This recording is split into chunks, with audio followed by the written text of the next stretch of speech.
Hello everyone, you are watching क्या English. So guys, आज हम एक नए ईडियम की बात करने वाले हैं। पिछले 7-8 दिनों से हम ईडियम्स की ही बातें कर रहे हैं, क्योंकि आपने देखा होगा लोग अक्सर ईडियम्स की ही बातें करते हैं, क्योंकि ईडियम्स कुछ ऐसी दिस इज़ द वर्ड जो हमें बहुत कुछ एक्सप्रेस कर देता है कम वर्ड्स में। कुछ वर्ड्स में ही हम बहुत सारी बातें बोल सकते हैं। सो गाइज, ईडियम्स हमें यूज़ करते रहना चाहिए, और कुछ ऐसे कॉमन ईडियम्स हैं जिसके बारे में हमें पता होना बहुत ज़रूरी है। देखते हैं आज की हमारी क्लास क्या है। देखिए, एक एग्जाम्पल लिखा हुआ आपको बोर्ड पे दिखाई देगा। Learning tables is a naughty problem. Naughty का मतलब क्या होता है? एक तो गाइज होता है NOT, नॉट का मतलब होता है गांठ बांधना, राइट। इसको बहुत सारे लोग के से भी पढ़ते हैं इसको, लेकिन वो गलत प्रोनाउंसिएशन होता है। एग्जैक्टली इसका जो प्रोनाउंसिएशन होता है वो होता है नोट, ठीक है। एक हो गया हमारा नोट, मतलब नोट करना, इसका भी प्रोनाउंसिएशन सेम होता है। एक होता है हमारा नॉट का मतलब नहीं होता है। सो गाइज, कोई भी आपको इस तरीके का वर्ड दिखाई दे जिसका प्रोनाउंसिएशन लगभग सेम दिखाई देता है, बट उसके मतलब काफ़ी अलग हो सकते हैं। जैसा कि इसको भी नोट बोलेंगे, इसको भी नोट बोलेंगे, इसको भी नोट बोलेंगे। एंड इससे सिमिलर आपको और भी बहुत सारे वर्ड्स मिलेंगे जिसका प्रोनाउंसिएशन आपको बोलने में लगभग एक जैसा दिखाई देता हो, बट वो एक जैसे नहीं होते हैं। सो इसका आपको ध्यान रखना है। कोई भी वर्ड यूज़ करते टाइम, सीखते टाइम आपको प्रॉपर उसका मतलब जानना है कि एग्जैक्टली इसका मतलब क्या है। तो अभी हम इस नोट की बात कर रहे हैं। सो गाइज, अभी हम जो बात कर रहे हैं वो इस नोट की बात कर रहे हैं। नोट मतलब गांठ बांधना, एंड नोटी प्रॉब्लम। तो इससे मतलब हो गया कि हमारे पास जो भी प्रॉब्लम है जो काफ़ी टिपिकल होती है, जिससे हम पजल हो जाते हैं, हमारे माइंड में एकदम हौच पौच हो जाती है, उसको हम बोल सकते हैं नोटी प्रॉब्लम। अब इस तरीके से आप सीख सकते हैं, जैसे learning tables is a naughty problem. अगर आप टेबल्स की बात करें तो आपको 19 का पहाड़ा नहीं आता होगा, 18 का पहाड़ा नहीं आता होगा। बहुत सारे लोग कंफ्यूज हो जाते हैं। 15 के बाद उन्हें शायद टेबल भी पता ना हो कि उन्हें किस तरीके से कौन सा बोलना है।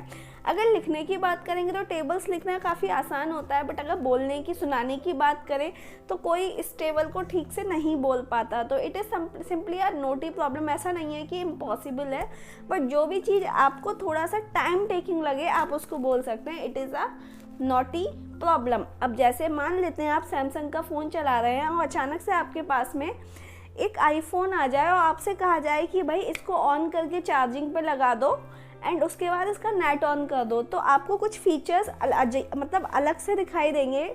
जो सैमसंग का फ़ोन चलाने वाला, मान लेते हैं आपके पास कीबोर्ड कीपैड वाला एक फ़ोन है और आप एकदम से आप आईफोन चलाने लग जाओगे, तो तुम्हें कहीं ना कहीं ऐसा नहीं है कि हमें बिल्कुल चलाना नहीं आएगा, बट हमारा माइंड थोड़ा सा पजल हो जाएगा, हौच पौच हो जाएगी माइंड में कि हमें ऑन करना है। अब कहाँ से हमें इसको चार्जिंग का हमें पता लगेगा कि भाई ये चार्ज हो भी रहा है या नहीं हो रहा है। कुछ उसके फीचर्स आपको अलग दिखाई देंगे। तो आप यहाँ पे बोल सकते हैं using iPhone is a naughty problem. Using iPhone is a naughty problem.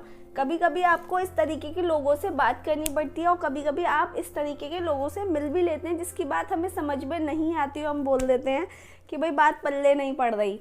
तो talking to my mother is a naughty problem. आप बोल सकते हैं कि भाई मैं मम्मा से बात करता हूँ, मम्मा पता नहीं क्या बोलती हैं, पता नहीं किस बात का इशू बना देती हैं। आई नेवर अंडरस्टूड, मुझे कभी समझ नहीं आया, मुझे समझ में ही नहीं आता कि झगड़ा किस बात का हो रहा है। तो talking to my mom is a naughty problem. तो सिंपली हम पजल हो जाते हैं, माइंड में हौच पौच हो रही है, बहुत ज़्यादा सोचना पड़ रहा है, किसी पे स्टडी करनी पड़ रही है, इस तरीके की प्रॉब्लम्स को बोलेंगे नॉटी प्रॉब्लम। ध्यान रखिएगा गाइस, एक नॉटी और होता है NAUGST बाई। नॉटी का मतलब शरारती भी होता है, बट उसकी स्पेलिंग कम्प्लीटली डिफरेंट होती है। तो आप शरारती वाला नॉटी इसको नहीं समझना है आपको। ये नॉट मतलब KNOT, नॉट से बना है। नॉट का मतलब होता है गांठ बांधना।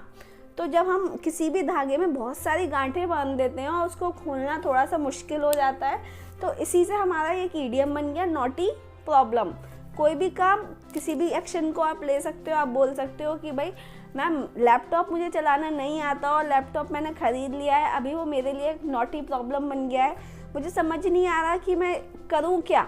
इसमें कोई भी सॉफ्टवेयर अभी इंस्टॉल नहीं है, कोई भी ऐप इंस्टॉल नहीं की हुई है, तो मेरे समझ में नहीं आ रहा। तो आप बोल सकते हैं using laptop is a naughty problem for me these days, right.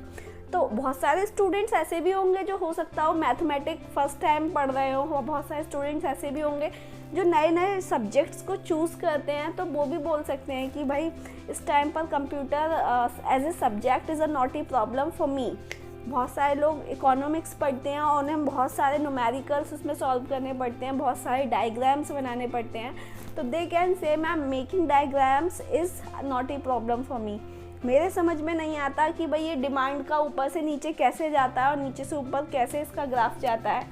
मान लेते हैं मैंने यहाँ पे एक आपको ऐसे करके ऐसे करके ऐसे करके ग्राफ बना दिया, तो आप बोलोगे मैम मुझे तो समझ ही नहीं आ रहा कि ये लिखा क्या है।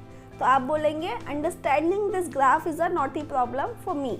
सो गाइज आई होप कि आपको समझ में आया होगा। स्टार्ट यूजिंग दिस फ्रेज, आपको ये स्टार्ट कर देना है। एंड इडियम्स जो आपने पीछे सीखे हैं वो भी आप अपनी लैंग्वेज में ऐड कर सकते हो। So I have to say goodbye to you. I will meet you tomorrow again with something new, something exciting. I have to say goodbye to you. Thank you so much.